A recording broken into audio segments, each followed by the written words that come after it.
हाँ सुखी दंपत्ति। हाँ, पहले इसमें बात यह है ना कि माता पिता को अगर शास्त्रों का ज्ञान नहीं है, माता पिता स्वयं सत्संगी नहीं है, माता पिता स्वयं धर्म से नहीं चलते, माता पिता कभी भजन नहीं करते, और वो बेटों का सुधार क्या करेंगे? माता पिता बालक कहीं बुलावे, उधर भरे सोई जतन सिखावे। अब वो यही सिखाएंगे ना कैसे रुपया कमाना है, कैसे क्या मनमानी आचरण करने हैं। अब उनको खुद धर्म का ज्ञान नहीं तो कैसे? जो धर्मात्मा माता पिता हैं, जो शास्त्र का स्वाध्याय किए हैं या संतों का संग किए हैं, वो अपने बालकों को भगवत शिक्षा देना प्रारंभ कर देते हैं।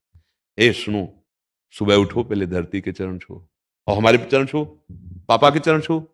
बच्चे को शिक्षा दी जाती है, और इसके बाद थोड़ी देर नाम जा, स्नान करके आ, नाम जप कर, संयम से रहने की शिक्षा हमारे अंदर है, वही हम सिखा सकते हैं ना।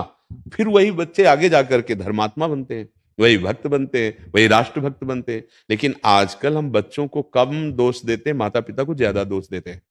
क्योंकि आपकी सावधानियां खुद खत्म हो चुकी है। आपको खुद पता नहीं है कि हमारी जीवन शैली कैसी होनी चाहिए। उसका प्रभाव बच्चों पर पड़ रहा है। आप थप्पड़ पे थप्पड़ अपनी पत्नी को मार रहे हैं, वो आपको कटुवचन कह रही, छोटा बच्चा खड़े खड़े रो रहा है। वो जानते हो क्या करेगी? जब आप बूढ़े होंगे ना, तो वही लीला आपके साथ होगी, वही बर्ताव आपके साथ होगा।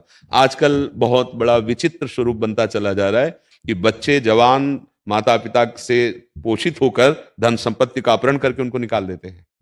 बहुत श्रद्धा करी तो वृद्धाश्रम या अनाथालय में समर्पित कर देते हैं। कहीं ना कहीं माता पिता की शिक्षा का ही उसको फल मिल रहा है। माता पिता ने उनको सही शिक्षा नहीं दी। पूरा हम बच्चों पर ही दोष नहीं मढ़ते हैं, जैसे हमारे आचरण होते हैं उसका प्रभाव हमारे बच्चों पर पड़ता है, पक्का कहते हैं। हम कई बार एकांतिक में भी कह चुके हैं। एक बहुत बड़ी नौटंकी सुल्ताना डाकू की देखी थी बचपन में।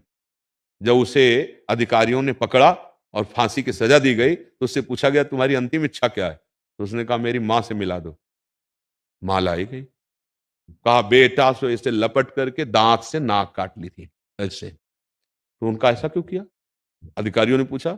बोले पहली दुश्मन ये हमारी है। हम एक पेंसिल चुराई थी और कहा मां ये पेंसिल चुरा के लाया, तो उनका बढ़िया बेटा लिखने के काम में आएगा। बस उस वचन ने मुझे सुल्ताना डाकू बना दिया, और आज मैं फांसी पे चढ़ रहा हूं। इसलिए इसकी नाक काटी। अगर उस समय एक थप्पड़ मार देती तो जीवन भर के लिए मेरी गलती का ये संस्कार न पड़ता। तो बहुत कुछ, सबसे पहले माता पिता गुरु होते हैं, वही हमें शिक्षा देते हैं। पर माता पिता ही व्यसन युक्त हैं तो बच्चे को व्यसन मुक्त कैसे कर सकते हैं? माता पिता ही व्यभिचार युक्त हैं तो बच्चे को कैसे कर सकते हैं?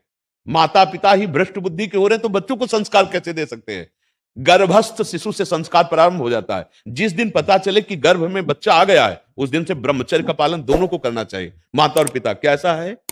बच्चा प्रकट हो गया है, अब हम उसके संस्कार जैसे डालेंगे वैसे बन जाएंगे।